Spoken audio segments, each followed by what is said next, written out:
Welcome to this explainer. Okay, so we've all wished for a second chance to fix a past mistake, right? But imagine if your literal life depended on it. Today, we're diving into the wildly fascinating story of Princess Mia of the Tear Moon Empire. We're going to follow her complete transformation from a totally doomed royal to a desperate, calculating survivor who's trying to change the fate of an entire nation. Oh, and she's got a massive ticking clock hanging right over her head. We actually begin in the darkest place possible. Picture a filthy, just nauseating dungeon. Here we have 20-year-old Princess Mia, and she is facing the guillotine. And why is she there? Well, it's largely due to this incredibly out-of-touch mindset. Echoing some pretty infamous historical figures, she had literally laughed and suggested that if the people had no bread, they should just, eat meat. It was this absolute blindness to the suffering of her people that marched her right up to the executioner's block. But right as that blade falls, the entire narrative shifts. Mia snaps awake, just gasping for breath. She's not in a freezing cold dungeon anymore, but in her soft, luxurious royal bed. She has drastically reverted back to her 12-year-old self. I mean, imagine the absolute whiplash of this moment. One second, you're staring down the literal end of your life in total squalor, and the very next, you're surrounded by opulent wealth a full 8 years before everything falls apart. Now, initially, she tries to brush it all off as just a childish nightmare. She's thinking, okay, it's just a silly dream, I'm being foolish. But the horrifying proof is resting right there in her hands, her own diary from the future. And this isn't just a regular diary, it is stained with her own blood, and it's filled with meticulous, day-by-day records of the tragic 8 years to come. This gruesome physical object forces her to accept a terrifying truth. The execution wasn't a dream. It's an impending reality she absolutely must rewrite. So we immediately see how this timeline trauma changes her actions, starting with something as basic as lunch. She served a bowl of moon tomato stew. Now, this is a dish she absolutely despises for its sour taste, but the head chef explains that the specific stew takes 3 entire days of careful simmering to perfect. By simmering it for 3 whole days, all that bitter, grassy taste is cooked out, and the hidden sweetness of the vegetable finally comes through. Here's where it gets crazy.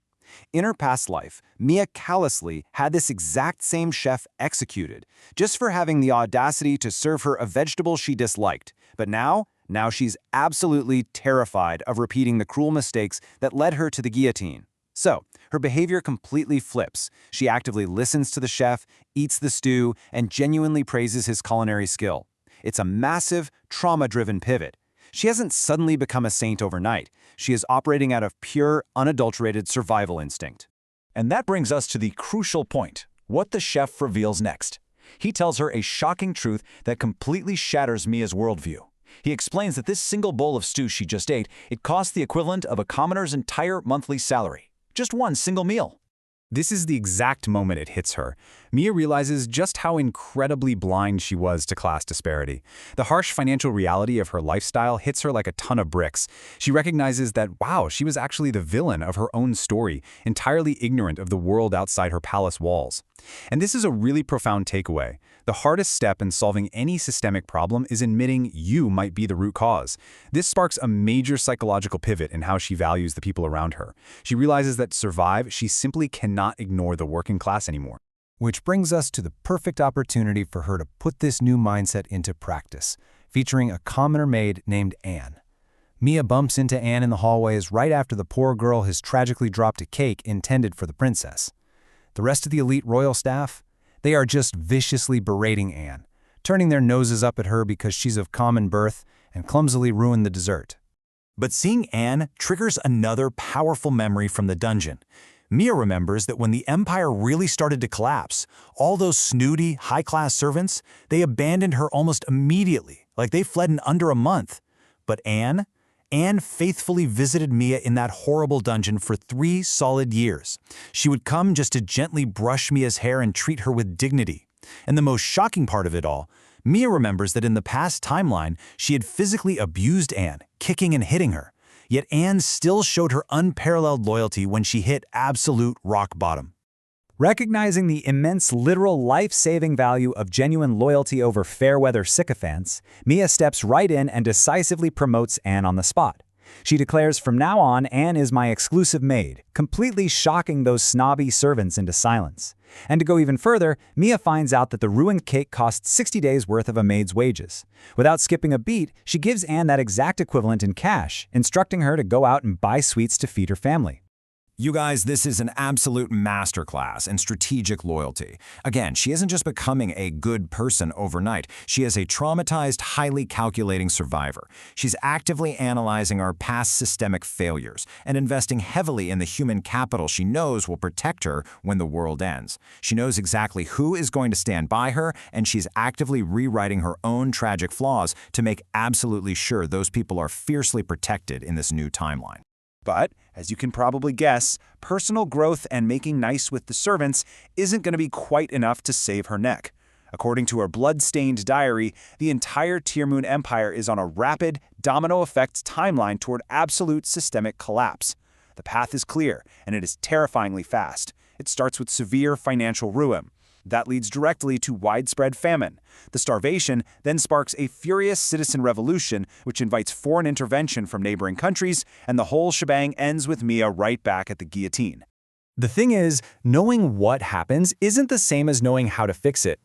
Mia is a 12-year-old girl who openly admits she previously had absolutely zero interest in the outside world, politics, or economics. She has literally no idea how to stop a massive financial crisis or a famine. So, with a sense of desperate realization, she comes to a very logical conclusion. She urgently needs to find a financial expert who does know how to fix it. To track down this expert, she has to navigate a total bureaucratic nightmare. The empire is divided into 5 massive ministries, known as the Moons, covering everything from the military's 7 armies to regional politics. But Mia knows exactly where the rot starts. So she completely bypasses diplomacy and the military, marching straight into the Gold Moon Ministry, which is the beating heart of the state's taxes and finances. She is desperately searching for a very specific person inside that ministry. See, in her past life, there was this brilliant civil servant who worked tirelessly. He practically ground himself to the bone trying to salvage the royal family's plummeting finances right up to the bitter end. He never abandoned them. But because past Mia was so impossibly self-absorbed, she realizes with utter frustration that she never even bothered to learn his actual name. Nor did she write it down in her diary. Her own past arrogance is directly sabotaging her future survival. So her only clue to finding this financial savior is her past diary's incredibly harsh and dismissive description of him.